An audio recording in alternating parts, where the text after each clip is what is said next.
And we kick off this evening with a look at the cinema. I'm not a complicated man. I like cinema. It's beautiful, beautiful cinema. Cinema history come to life. I found my solace in the small cinema I went to every Thursday night. I'm a professor of cinema. I go to the cinema for the stories. There was no competition between the cinema and seminar. I mean, it's not within the realm of conventional cinema. And now, here's Pace and Johnson for the cinema review.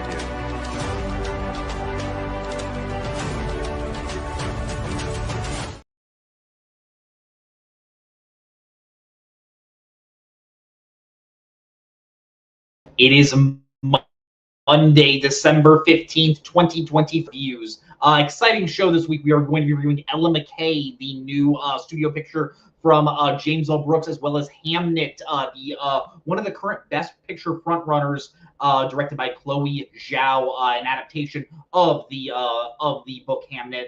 I say we jump right into the show this week with our first review of the night. Ella McCay, as I said, directed by James L. Brooks, a director of such films such as Broadcast News, Terms of Endearment, As Good as It Gets. This one centers on the title character, Ella McCay. She is the lieutenant governor of an unnamed state. We sort of get the background that she is a political prodigy. In the way her career is moving, she has become lieutenant governor at the current governor of the state, played by Albert Brooks, is going to be stepping down, and Ella is going to be taking that spot as governor. Meanwhile, she's trying to keep hidden the fact that her and her husband have been having a sex scandal in private places on government property. They have been cheating with each other. But obviously, from that, you keep doing that on government property. Meanwhile, her father, played by Woody Harrelson, is trying to come to grips with the mistakes that he made in the past with Ella's mother, and is trying to heal the relationship that he has with Ella, as well as Ella's brother Casey, played by, I believe his name is Spike Whitrock. I'll look that up. First time I've seen this movie. As you might have guessed, that there's a lot to this movie at the same time. Feels a little unfocused in the way it does. Not to give my Spike Fern is the actor who plays Ella's husband. Ella's brother. Ella's husband, played by Jack Lowden. Other cast member, Billy Curtis, who plays Woody Harrelson's brother, Ella's aunt. Kumail Nanjiani plays Ella's bodyguard, maybe lover. There's a little bit of sparks right there. Who knows what can happen there? But she is on a marriage with husband, played by Jack Lowden. James L. Brooks is a filmmaker I really do like. Broadcast News is one of, if not favorite romantic comedies of all time. I think that film is absolutely incredible. James L. Brooks has a really great knack for taking characters in these like professions where everyone's like super good. And Broadcast News is obviously television journalism. This one is politics, and trying to find the humanizing nature that makes people just people, and just their everyday struggles, the way they interact with each other, the way how we'll take characters and make them seem very, very likable in 1 second, and then completely turn them on their head and make them seem very, very unlikable. I think James L. Brooks is one of the great writers of our time. I know probably in the 21st century, he hasn't quite been up to snuff with his films. He directed Spanglish. How Do You Know? Most people don't really this one, but this is for 15 years, so I was very, very interested to see what he was going to be doing coming back to the director's chair. And unfortunately, I think this is a big example of a very, very talented director in his prime, not quite having it in his old age, and some of his wisdom and some of his talent seems to have seeped away from him, because I think Ella McCay is unfortunately a very, very disappointing movie. Real quick, I just want to apologize, guys. My throat is very sore. I think I might be coming down with something. So if it sounds like my voice is a little strained, that's why. But I'm going to be pushing through for the show.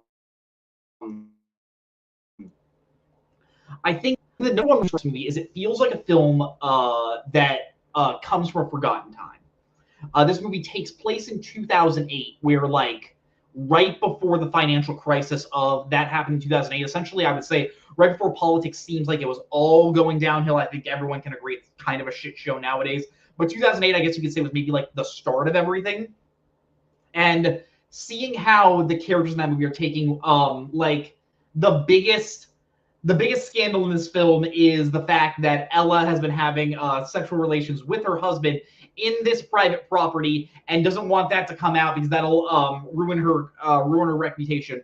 First off, looking at that in 2025 with all the crazy stuff we've seen happen with politics, I think it's just funny that is the thing this movie was trying to state, to be like, man, if this story comes out, Ella's life will be ruined. But different time, I totally get it. But for me, it just doesn't feel like James L. Brooks has anything to say as to how this relates to what is maybe going on in our world. And it really just makes him try to seem like he is trying to get at to, man, look at us people. Don't we have like some just such simple issues?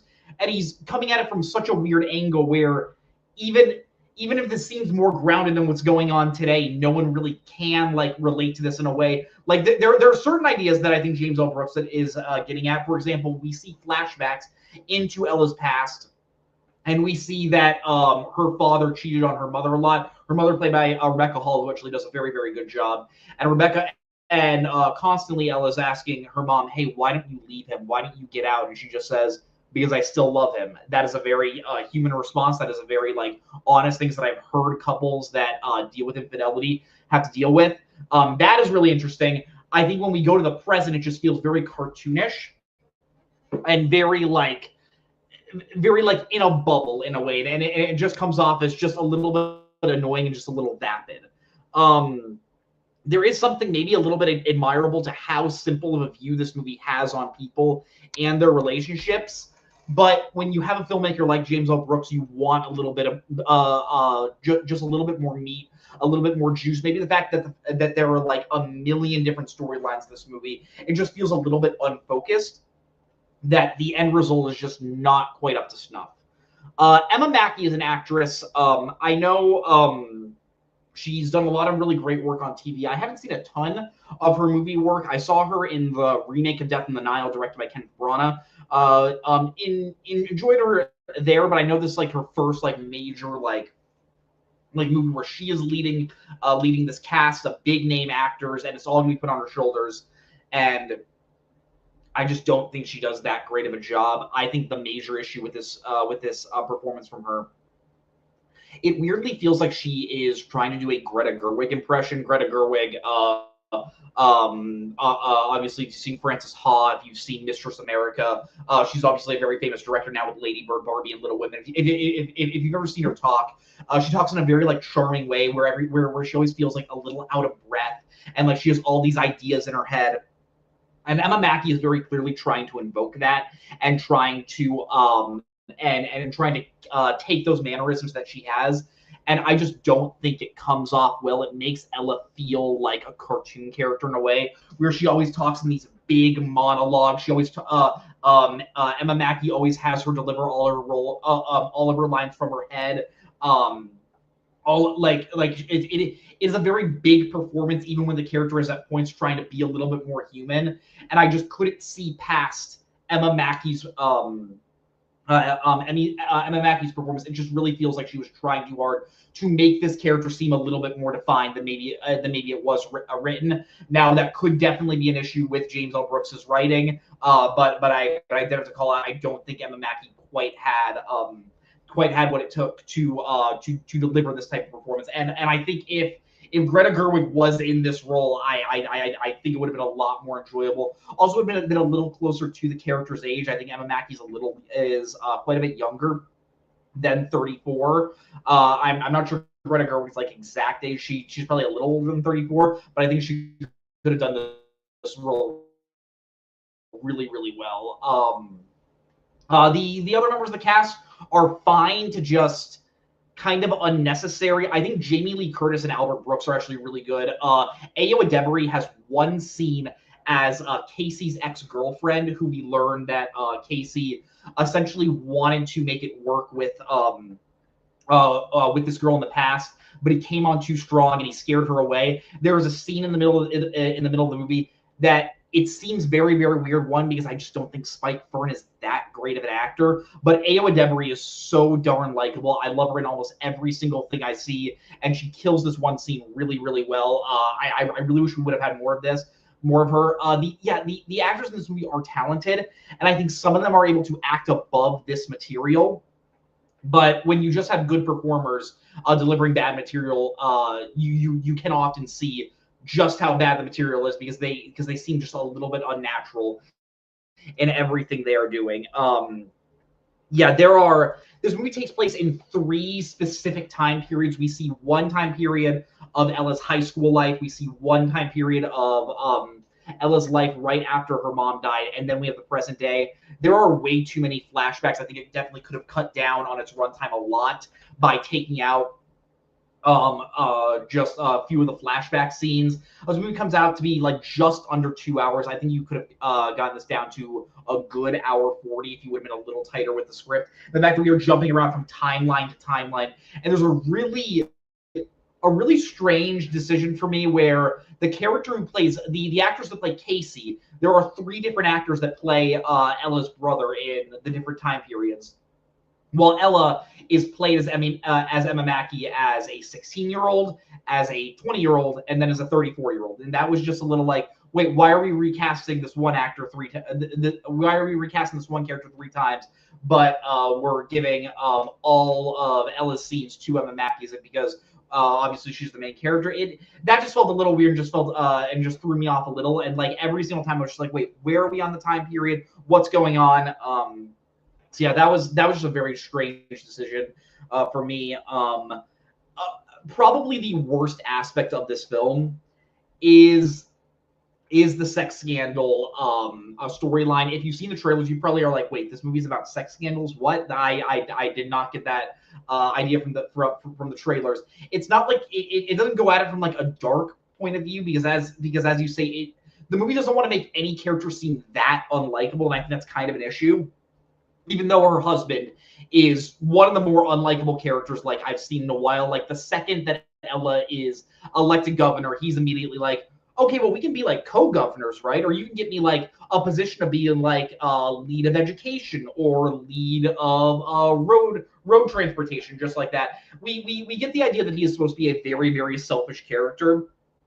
I don't think the movie quite knows exactly how selfish he is, even though he is a little bit of the foil. I think all the scenes he has with his mom seem really, really out of place. Like we learn that his family owns a pizza chain, and the reason why they are looked down upon is because they put water in their tomato sauce to make it come out a little cheaper. It's really, really dumb, just as this whole sex scandal storyline really is, and it just feels like the movie would have been much better if we would have had more time to focus on probably like maybe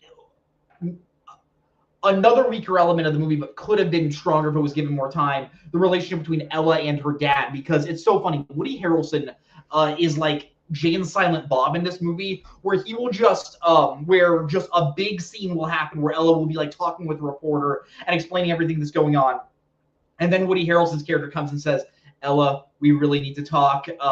Kathy's really mad, and she needs you and I to make up and everything. And he just feels like a character that was just like written in on reshoots. Very, very strange. And that character feels like he needed a lot more time. We could have cut out the relationship with her husband altogether, in my opinion, just made this about her family. But yeah, everything with Jack Lowden's character really just feels out of place and just kind of tone deaf. And yeah, like I said, it's the most 2008, like, James L. Brooke is an 85-year-old man, and there are some excellent filmmakers that are directing at old age, but some filmmakers just kind of lose their touch, and this feels like an older man that read like that read an article online, got really, really like thought-provoked, and he wants to, and he wants to tell every single person what he read, what he read, and everyone else is just like, okay, we don't really care because this is not nearly as interesting as you think. Yeah, just looking at my notes. Oh yeah, one of the weirder elements I think some people are going to jump in on. This movie is narrated by Julie Kavner. Julie Kavner has voiced Marge in The Simpsons since the show's inception. James L. Brooks obviously produces The Simpsons. I think the fact that you have Julie Kavner at times looking at the camera, often saying like, "I'm obsessed with Ella McCay. She's my ride or die. This woman's incredible." Doing it in the Marge Simpson voice, I think that could put off a lot of people. Weirdly, didn't bother me. Like, there are a lot of things that bother me with this movie. This really didn't bother me, and I was kind of shocked that maybe the most cartoonish element of this movie that feels like it's from another world didn't really end up bothering me. So I just found that kind of funny. And yeah, this movie was scored by Hans Zimmer. Produced by a lot of big names. It is the type of movie that I want to champion. I want to say people should go out and see. But if it's not good, I can't cheer for it as much as I can. And I got to give my honest opinions. If I were to review this movie on a scale of 0 to 10 videotapes, 0 being awful, 10 being incredible, I hate going this low. I'm going to give it a 4 out of 10. Not everything is terrible, but it misses on so many different aspects. It's fun seeing a legendary director like James L. Brooks back in the directorial chair, but if this was what he was going to give us, it's a little disappointing that this was all he had personally. I would not recommend seeing this in theaters, even though, again, it is an original drama led by actors I like, and it's one that I want to just rush out and say, we need more of these movies. It reminds me of when I saw Materialist, where I was like, I want more movies like Materialist, but I need it to be a better quality than Materialist, and I think this is quite a bit worse than Materialist, unfortunately. So this is definitely one I would just recommend skipping and just staying home and watching broadcast news, or as good as it gets. But I seem to jump right into our second review of the night, that being Hamnet, directed by Chloe Zhao. Chloe Zhao directed Best Picture winning Nomadland. She directed The Rider from like 7 or 8 years ago. She directed the MCU film Eternals. And this is her directing a book by Maggie O'Farrell. I believe that is the author's name. This is a story about William Shakespeare and his wife Agnes. William Shakespeare, played by Maggie O'Farrell is the writer of the novel. William Shakespeare, played by Paul Mescal, and Agnes, played by Jessie Buckley, is about them meeting, falling in love, the struggles they have in a marriage, and tragedy eventually strikes their family. This might sound like a spoiler. It's not. You learn about this in the first scene. Their child Hamnet dies, and it inspires Shakespeare to write the play Hamlet and gives him his biggest artistic, essentially his biggest artistic muse that he has ever had as a playwright. Chloe Zhao is a director. I absolutely adore Nomadland. I don't hold Eternals too much against her. This really does feel like we are watching the follow-up to Chloe Zhao's Best Picture win with Nomadland, because Eternals was shot way before Nomadland won Best Picture. So it's very interesting always to see when a director wins Best Picture, what is their next film that they do. This is a book that I've always heard people say is really, really great. I've heard it's a very, very sad book. So I was preparing myself for this movie going in, saying like, oh, it's probably gonna be a very, very emotional journey. Jessie Buckley and Paul Mescal are actors I really, really enjoy. I was fairly intrigued about it. It's been getting a lot of Oscar buzz. And while I don't love this movie maybe as much as I was hoping, I will say I completely understand why people are going to love it and why so much of the Academy is really, really responding to it. Because I'm just gonna go a little like modern Oscar history. If you look at such movies as Everything Everywhere All at Once, Oppenheimer, Anora, those are the last 3 movies that have won Best Picture. They have been very, very new Hollywood. Like, these are stories that would not have won Best Picture 10 years ago. Some of them I'm not even sure would have been nominated, like Everything Everywhere All at Once or Anora. Oppenheimer probably still gets at least nominated. It's just a story that pessimistic would rarely ever win. But yeah, watching this movie, it really feels like I am watching a prestige drama from the past, in the way it really knows how to tug at your emotions, in the way it sets up the characters, in the way how all the actors play these different characters. Emily Watson and Joe Alwyn are also in this film. They're pretty good as well. And yeah, it's so funny where I'm watching this movie, I see the emotional strings that it's trying to pull at me, and it weirdly doesn't bother me. I know it's so funny. Like so often when I see a movie that's trying to go for the cheap emotional pull, I always roll my eyes because it's just not effective. But I think the fact that Chloe Zhao is such a talented filmmaker, and it's obviously adapting a very, very good book, and the writing is up to snuff.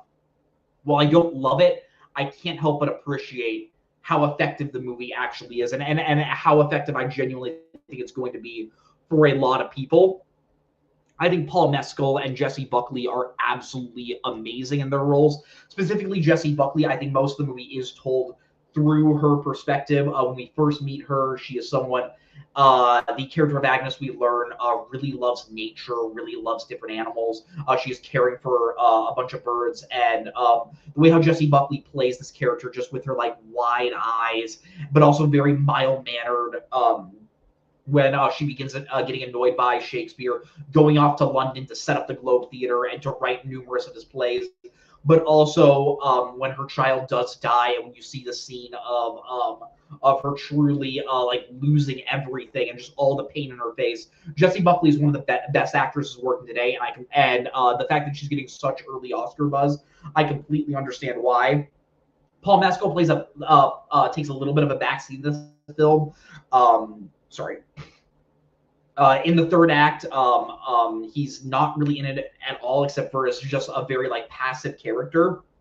But he does his part also very well. But honestly, the actor that I think most people are going to be talking about from this movie is Jacoby Jupe, the brother to Noah Jupe, who's also in this movie. I won't tell you who he plays, but Jacoby Jupe is the if you saw the film Honey Boy, which is essentially the story that Shia LaBeouf wrote about his relationship with his dad. Really, really great movie.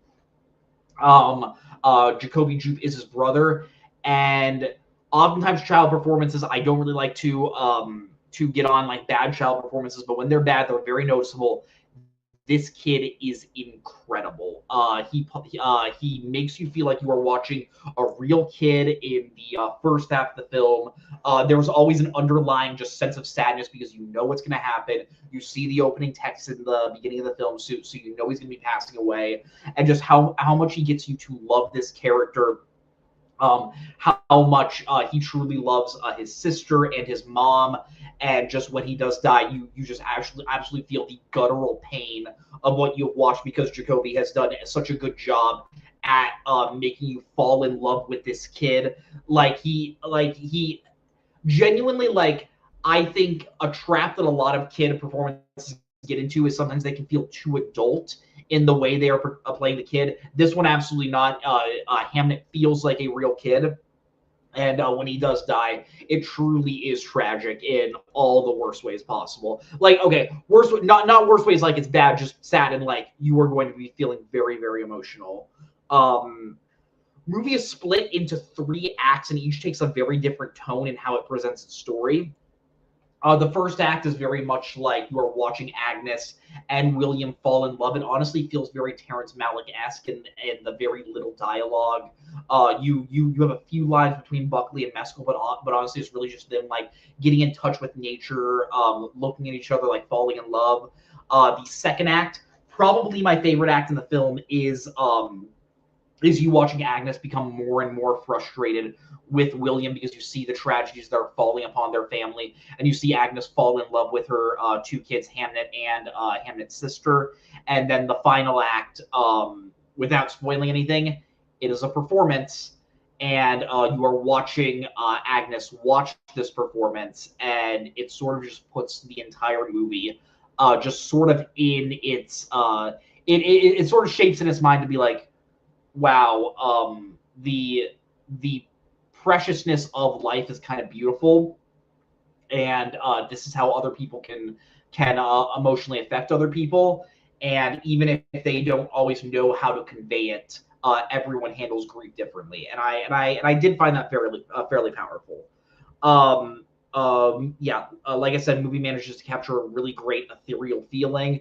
The way how just like when you're out in the woods, when you hear the birds chirping, when you hear the wind blowing, when you're watching characters talk, it feels like the characters are like outside, and you just hear those echoes. I always love when a period movie is able to really capture the period well.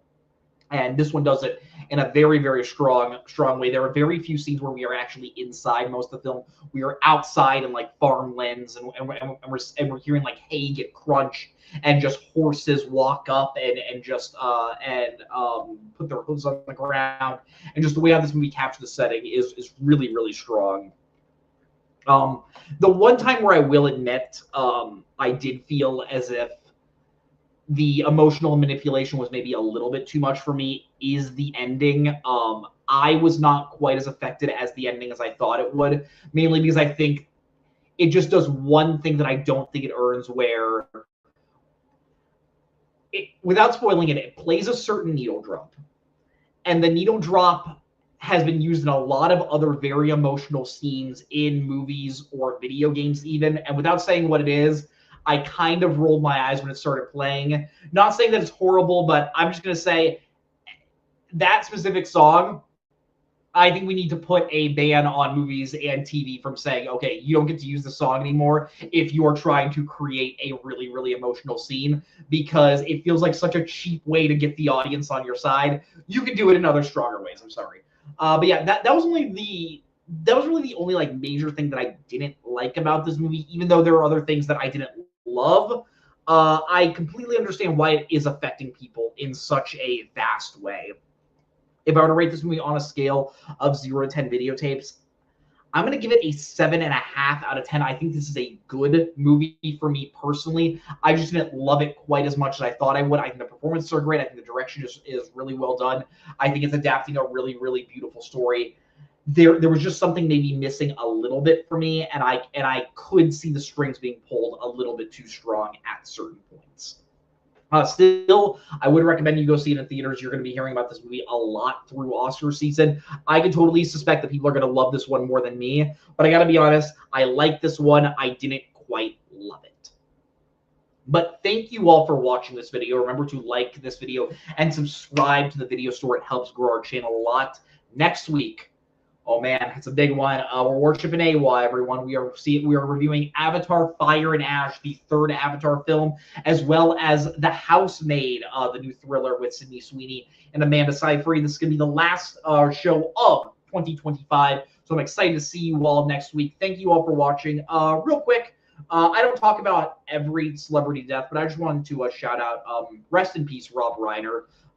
Absolutely incredible run of films. I've always said his run from like 1984 with This Is Spinal Tap to 1992 with A Few Good Men, one of the greatest directorial runs in filmmaker history, and always just felt like you never heard a bad thing against the guy. He, like, everyone always said he's the nicest guy in the world and always super easy to work with. Really tragic story about what happened with him and his wife and his son. It genuinely brought a tear to my eyes when I read the story last night. Hug your loved ones. It is a dark place out there, but remember that Rob Reiner, if you are listening to the, if you are looking down on us, your films are incredible. They have touched so many different people, and you will be dearly, dearly missed. Rest in peace. Thank you all for watching, and as always, watch more movies. And the award for most vapid film review of the century goes to... Okay, movie review. Okay, I thought it was beauty. And he's now in cinema hell, where one day we'll all be reunited. This is me at the Regal Cinema crying as I did through much of the film.